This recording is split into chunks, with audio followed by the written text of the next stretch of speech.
What up, though, YouTube? Man, y'all back again. This another episode. This is Payday Boxing, man.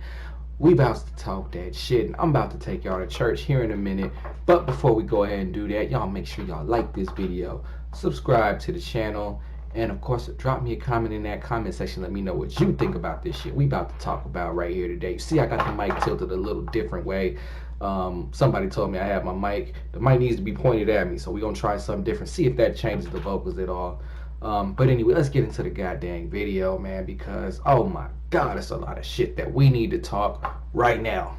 So this video right here is about Tyson Fury, the newest, the biggest fighter on Top Rank Boxing. It is official. It is official. Tyson Fury, the man that signed a 5-fight deal worth $80 million to Top Rank Boxing, man. So first and foremost, I have to absolutely congratulate Tyson Fury, on a monumental deal. He secured the bag. What can we say? So obviously that's a great thing for him personally, for him and his family, so we gotta salute that. We gotta show praise and admiration for the man for getting $80 million. You know what I'm saying? If you got an $80 million deal, how would you feel? So now that we've got that out to the side, we want to talk about the specifics of this deal and what it means to us as boxing fans. Now, we know what this means for Tyson Fury. Tyson Fury is now guaranteed $80 million over the course of 5 fights. He secured the bag. There's nothing wrong with that. That's a great thing for Tyson Fury. But what was happening, or what we were in the midst of, is we were in the midst of negotiating the biggest fight in boxing, the Tyson Fury Deontay Wilder rematch, and Tyson Fury went ahead and got himself a deal. So what does that mean for the fight, for us fight fans? What's going to happen now? Well, in my opinion, I think the Tyson Fury Deontay Wilder fight is now off. I don't think it's going to happen. We are all boxing fans. If you're at this channel, you're a boxing fan. You know how boxing politics works. When you get a promoter, and that promoter has a golden goose, which now is Tyson Fury, the $80 million man. When that promoter has a golden goose, what happens? That promoter is not willing to risk his golden goose before he's able to get that money. You see this here because what happens if Tyson Fury does fight Deontay Wilder? If he fights him now, let's say he loses the fight. Let's say he fights Deontay Wilder and he loses the fight. What are the chances that Top Rank and Bob Arum are going to get that $80 million back? The whole purpose is for them to do good business. You pay Tyson Fury $80 million in hopes that you make $100 million, $120 million, $130 million, $140 million, etc. So if you put Tyson Fury in the ring with Deontay Wilder now, and let's just say he gets knocked out. I mean, we've seen what happened in the 12th round. Deontay Wilder, for whatever reason, everything he touched crumbles. I mean, the guy is like, he's got like an iron fist or something. Whatever he touches, he breaks it. You know what I'm saying? He breaks it. If he hits it, he breaks it. Whether that's ribs or your face, he'll break that shit, if he hits you. And so this is what we've seen, in the previous fight. We've seen Tyson Fury obviously put on an excellent boxing exhibition. And then we've seen Deontay Wilder did what he does. Hurt shit. Knock people down. It was a miracle. It was nothing short of a miracle that this man Tyson Fury got up. When I saw him go down in that first fight, I thought the fight was over. I'm not going to lie to you. I thought the fight was over. I was screaming and hollering and yelling and just going crazy. And then I turned around and all of a sudden Tyson Fury was back on his feet. I didn't even see the count. I had to watch the count on replay on YouTube because I just knew the fight was over. I just knew it was over.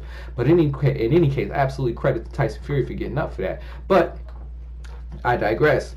The whole purpose of this is, what does that mean for us as boxing fans? Because again, I don't think Bob Arum's going to put Tyson Fury right back in there with Deontay Wilder. It's a 5-fight deal.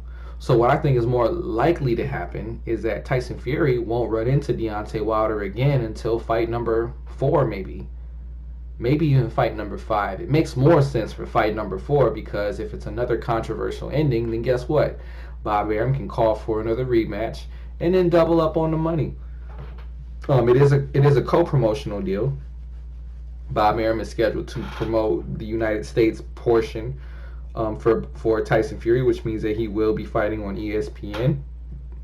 And then his current manager, Frank Warren, is still scheduled to promote, handle all matters of promotion over there in the UK. So it's not a case where Bob Arum came in and just swooped Tyson Fury up completely.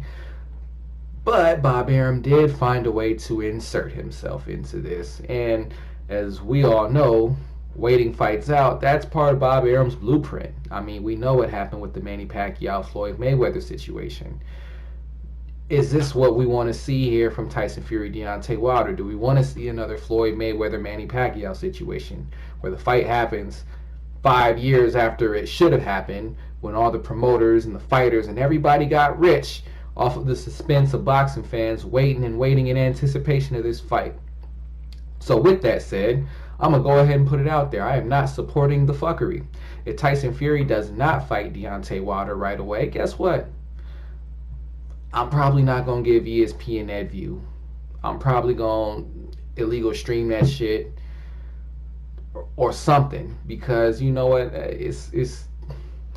We've seen this song and dance one too many times, and as a boxing fan, I'm tired of it. I really am. I'm tired of it. I'm tired of seeing these guys get with a promoter and then run and hide, and then they don't want to make the right fights. You know what I'm saying? We the fans, we want to see the fights that we want to see. What happened when you took that risk and you made that big fight? What happened? You got $80 million, you see? So what's wrong with taking another risk? There's another pot of gold at the end of yet an even bigger risk. Some other circumstances surrounding this fight. What happens to Deontay Wilder? I mean, clearly Tyson Fury just got $80 million. What about Deontay Wilder? I've been talking to some other boxing fans, and what they've said is that, Deontay Wilder's fine. He doesn't need a guarantee. He's fine. He's going to get paid on a fight-by-fight basis. But to that I say this. There's a reason why professional athletes want guaranteed contracts. They don't want a one-year deal in any sport. Doesn't matter if it's basketball, football. You've seen it with Le'Veon Bell. These guys don't want a one-year deal. They want long-term security. What that means for a boxer is this. Tyson Fury, he got $80 million in 5 fights. If he loses his next fight, TopRank and them still got to pay this man his $80 million over those 5 fights. He signed a contract. They guaranteed him the money. They're going to owe him that. That's why it's not in their best interest for them to put him into a fight right now that he could lose. Because if he does that, then you got to pay a guy $80 million and he might not generate as much money for you. You understand? That's the business side of this here. Same thing with other sports. Athletes don't want a one-year contract. That's why Le'Veon Bell just sat out the entire year. He doesn't want a one-year deal, because what happens if he's on a one-year deal and he gets hurt or he has a career-threatening injury? Now what just happened is he's going to have to come back to the table the next year, and they're going to say, oh, well, your value went boop, down. Your value went way, way down. So for Deontay Wilder, what does that mean for him? Well, it just means this. Let's say Deontay Wilder comes in and his next fight, say it's not a Tyson Fury, say it's not an Anthony Joshua. It may not be a big fight. We don't know. We honestly don't know. Obviously, he can get a lot of money fighting. He could do a rematch with Luis Ortiz. That's a good payday. But will it be that Tyson Fury payday? Will it be that Anthony Joshua payday? No, it absolutely won't be. And the problem then, again, with having contracts on a fight-by-fight basis, what if he doesn't look too good in one of his fights? What if he takes a loss? What if he takes a loss?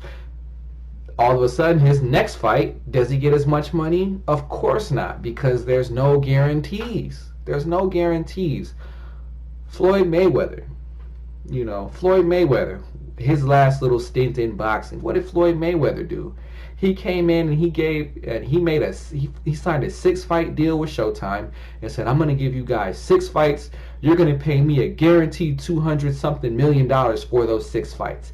Canelo Alvarez, what did he do in order to go over to DAZN? He said, you know what? I'll go to DAZN for 10 fights. You guarantee me 300 some million dollars and I'll go and I'll give you guys 10 fights over at DAZN. Guaranteed money. It doesn't matter if Floyd Mayweather would have lost in the middle of those 6 fights. Guess what? It's pen on paper. It's a contract. It's legally binding. At that point, they still have to pay the man. And so that's my concern now at this point with Deontay Wilder. I want to make sure that he now gets paid. We've seen Anthony Joshua go ahead, this fraud-ass guy. We've seen him go ahead and get paid a large chunk of money from Fraud Room Boxing and DAZN for the potential of having a fight with Deontay Wilder. We've now just seen Tyson Fury get paid a huge sum of money for the potential of fighting Deontay Wilder. And this is exactly why we need to be seeing the best fighters fighting the best fighters. If we don't see that, I mean, just look at what we've seen here. Tyson Fury took a risk. He fought the most dangerous man in boxing, and then he got $80 million. This is what happens when we see the best fighting the best right away. Not stalling and delaying fights and all this nonsense. But that's what happens when they fight the best right now. Instead of waiting to build these fights and waiting to hope that these guys build fan bases and hoping the other fighter doesn't lose or hoping that one fighter stays undefeated, that's a bunch of crap, man. That's a bunch of crap. It doesn't take all that for these fighters to get life securing money. That's what Tyson Fury did. He secured his finances for the rest of his life. I can't knock Tyson Fury for that. But as a boxing fan, I am upset that Bob Arum went ahead and inserted himself into the fight that we all wanted to see. In my opinion, was the best fight of 2018. I was looking forward to this rematch, and now I'm pretty sure we're not going to get it, at least not right away. I'm telling you, it's not going to happen until a few fights into this contract. They're going to try to build Tyson Fury up, his profile. They're going to try to build his profile up a little bit higher, even higher than what it is now, before they go ahead and make that fight, so that of course the promoters can make their money. So that's what it is right now. And the real elephant in the room is Terrence Crawford. Terrence Crawford, what he needs to do, and he needs to do this right now, he needs to renegotiate that deal with TopRank. He's seen this dude, Tyson Fury from the UK, just came over to TopRank. He's guaranteed $80 million. Terrence Crawford was only guaranteed $3 million a fight. And correct me if I'm wrong, he's been carrying the TopRank banner. He's the biggest fighter that they've had on TopRank up until they signed Tyson Fury. Terrence Crawford needs to go to Bob Arum and say, look, this is garbage. You need to put me in a big fight, and we need to renegotiate this deal, because it doesn't make sense. If I was Terrence Crawford, I'd feel pretty slighted by this, to be honest with you. You know, you got Bob Arum giving $80 million to Tyson Fury, and all I get is $3 million a fight, man. That just, to me, it wouldn't sit well. You know, as someone, it basically be like this. You know, you've been at your job for a long time, right? A long time. You've been at your job. You've been working there for years and years and years and years and years, right? You know, and you like, you finally got to where you're making some pretty good money. But then you see somebody else get hired in, doing exactly what you do. They hadn't paid their dues like you paid your dues. But then you find out that this new person is also making more money than you. And you're just like, wait a minute, hold up. I've been here for how many years? Then gave you blood, sweat, and tears, and then y'all hire this joker, and he making more money than me out the gates? That don't sit right with me. Something wrong with that. Y'all gonna have to pay me some more money, or I'm finna have to go check and see what I'm worth somewhere else, and see what I can do to get up out of this deal, because clearly I'm not winning in this deal. Tyson Fury did enough on his own to come over to Bob Arum and demand that type of money. So that should just go to show you, if Terrence Crawford was like, you know what, to hell with Bob Arum, I'm finna go out on my own, or I'm finna go with another promoter, or I'm gonna pay my way out like Mayweather did, or sue you like Oscar De La Hoya did, like Mikey Garcia did, like Miguel Cotto did, aka all the other big fighters from Top Rank. He go ahead and sue Bob Arum and get up out of that deal. All he got to do is fight one big fight. It's only going to take one big fight. One big fight. And in one big fight, as we've seen with Tyson Fury, in one big fight, you could be worth an incredible amount of money. In one big fight.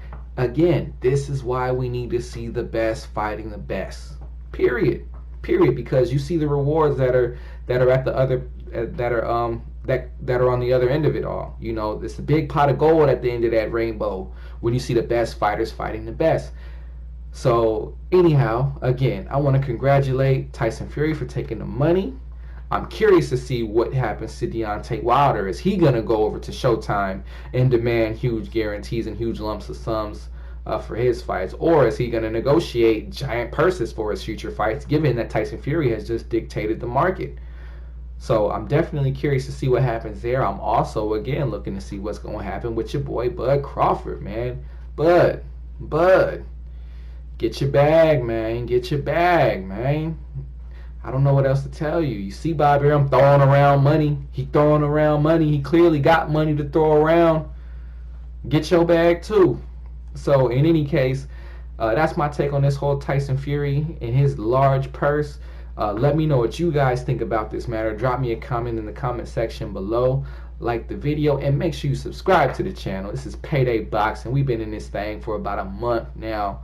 So like I said, subscribe to this channel. Go ahead and drop that comment. And until the next video, peace, y'all.